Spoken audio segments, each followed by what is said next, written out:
token chu exer ka lai ka tia chuan hei ka range finder hi lion tih ho kha ania kan test le hrim mai chhum hi zinga zai kan ka han te vel chi ka chhum zi kan ri thei mi lo me ma khop mai kan ti ching so lai thing zar sa ka ti china kan rit kan tom china nga hei mi tar ri tai ba ki mu thei lo re ma khop mai chhum zinga hian chhum zinga hian nei range finder hi a quality that tok lo bangai ka hrelo a a rit thui thei lo re mi tar ko ba ki a rit thui thei lo ka range finder hi lion ani hei hi chhum zinga hian discovery lo ka ta chhum zinga hian a rit thui le thei lo mi tar riat ba a khua clear that chuanin a rit hi thui tho wa te 600 meter ang hai ta ma se chhum zinga hian a rit thei ngai lo reng te nge mani hom zia pok lo in range finder vela khan ani vem ti kha lo sei ve to ki chu ko range finder a hian ki lai me hi kan test le chin anga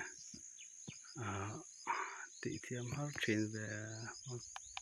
camera nen chuan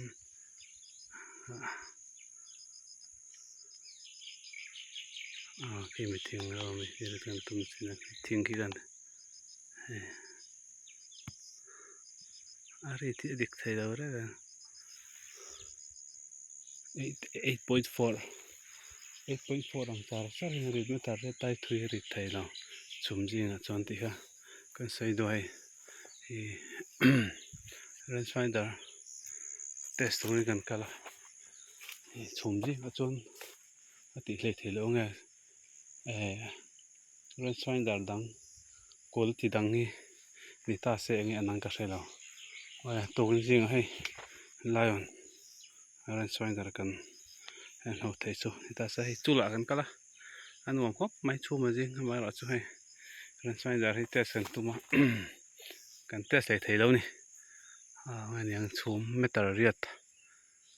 ba ka ri tui thei thet lo chhum jing henom zia ka hrelo ngai khuan clear se chu kho clear ka test chon thayo ma sa chhum zinga hian a ti hlei thei tet lo te token exer le range finder test kan tina video chu ni le phut me ro sa thosi tam hle ni